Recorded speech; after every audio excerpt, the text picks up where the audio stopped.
Hi there, I'm Matt Keene. Welcome to Creating a Future We Want, a visionary evaluation series. Early attempts to define sustainability assumed that it was possible to determine and predict acceptable rates of natural resource depletion that would maintain or improve standards of living for humans for both present and future generations. I wonder if there was a purposeful or intentional reasoning behind the assumption that that's possible for present and future generations, or if it was just the hubris of Homo sapien that assumed, of course, this sort of somewhat central planner approach to sustainability would work out. It's not working out. We have never done this before. We have never taken ourselves from this day here, where we are now, to creating a future that we want at some point forward. I do not believe there is any past to replicate and no current situation, no current system to replicate, scale, and replicate that will result in a future that we want. There are, obviously, aspects, facets, dimensions of that past, of our past, throughout human history and prior to humans,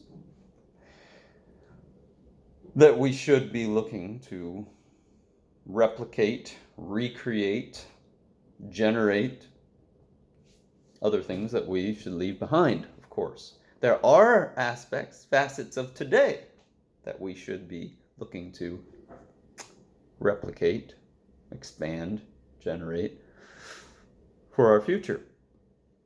But we cannot predict what our descendants will most cherish, value, need, want in the future, whether 20 years or 2,000 years. There's so much we can't predict that, and doggone, there's so much we don't know. From the microbial universe to the universe, nature, we're in the dark about so many things. And yet we carry with us this conceit that, yeah, we know this is going to solve the problem. We all do this. We're golden. I guess it's just something about who we are. Certainly, there's aspects of that were ingrained in me, that were taught to me that I'm supposed to know.